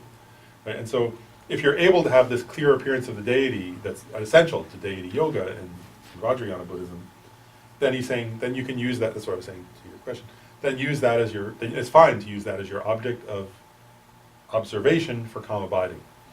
But then he's saying, if you're not capable of that, if you can't have that clear appearance, then, you know, because you have, for example, let's say you have the tendency towards the mental affliction of desire, and so it's not going to work, then he said, I've already told you what to do. You know, meditate on, use as your object of concentration, you know, the antidote to that, right? What's it called? The flaws of the object of attachment, and develop calm abiding in that way, and then come back to deity yoga after, right? So he's saying you have to be practical.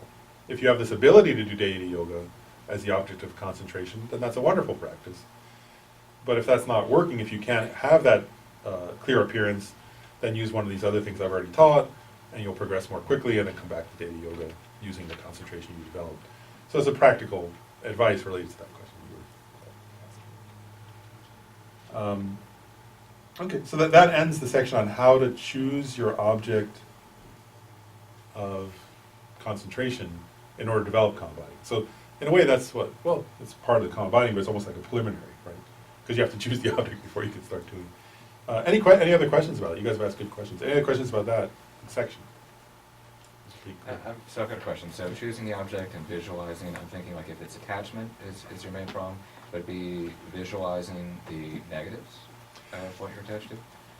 Yeah, I mean, there are many, many different versions of this, depending on what you're attached to, of course. But yeah, like, so a traditional one, like, So let me just give you an Yeah. example. Yeah. So like theoretically, you're like, okay, so you could be very attached to a certain outcome based on performance, right? So let's say you're at work and you've got some presentation that you have to make and that you really, really want a certain outcome. So would then the antidote to being very anxious about getting that outcome be, well, you know, that outcome may be ideal, but it's not necessarily, you know, as ideal as I think it is? yeah, so it would be like, yeah, so you would actually contemplate, right, like, I'm exaggerating the importance of this. Right, or like an interview for a job or something. Like you go into it, you're like, oh, this job will be like the best job ever. And then you're in the interview and you're like super nervous because like if you get this job, then you're like, it's gonna be great forever. Right. But no, not necessarily. Right, yeah, and so there are many different ways to do that, aren't there? Like, there is like, yeah, you can think about, well, that job may not be so great to start with, and, you know, how many times do people like idealize a job and they get there and they hate it? You know, there could be toxic environment, there could be like, Right, or it's of, great for like 2 weeks and flaws, then or- terrible after that. yeah, like, right, I mean, hate the, you know, and actually many people, right, they get, like, the job that they most aspire to, they end up hating after a while, you know. Yeah, but I mean, at the same time, as you can't be like, okay, well, you know, I don't want the job at all. You have to go into it, you know, there is some attachment there, you know, some desire, but it has to be balanced. Yeah, and so you'd be counterbalancing it by concentrating on, by using examples, And where it didn't work realistic out. examples of how you're exaggerating. Yeah, you Right, get it. okay. You get the idea. Yeah, and also another one also like that's related to that is impermanence also, right? Like, I mean, the impermanence of, like, in other words, let's just say it right, like, you know, I mean, the job won't last forever, the company may not last forever, companies go out, you know, like, all the time happens, right? People get a job and the company goes out of business, or, you know, gets bought out, and then they have to, you know, so like, or is there, because also implied in that is some idea of, oh, this will be this great thing that I can somehow rely on. Yeah, no, I'm But it's just not thinking, reliable. like, from my Yeah. personal experience, is that, like, attachment generates a lot of anxiety for me. Yeah, yeah. And that if you're very, very attached to outcomes, then it produces anxiety for performance. And anxiety and performance do not go together at all, it's just terrible. Yeah. And so it has to be managed somehow, and the only way I can think to manage it is to try and be just more realistic about, you know, how important that outcome is that you have to be willing to lose it, essentially. It'd be great if you get it, but you have to be like, okay, well, this isn't the end. I'll just Yeah. pick myself up, dust myself off, try again. Yeah. On the object of meditation, can you say anything about the size? I About feel what? like You know what? The I've size. read so many different, you know, the size of Yeah, there's I mean, in the one here, of course, like, the implication seems to be like, you know, I mean, with the one that Lama Tsongkhapa is getting at in this section on using Shakyamuni Buddha, I mean, traditionally there you're visualizing kind of, you know, the space in front of you, and he doesn't actually say life size, does he? No, he doesn't. As I think about it. But there's some instructions that say that smaller, like, what's he say it right? Like, in general, and some of this comes from the tantric teachings, of course, but there are some instructions that say, let's say this right, like,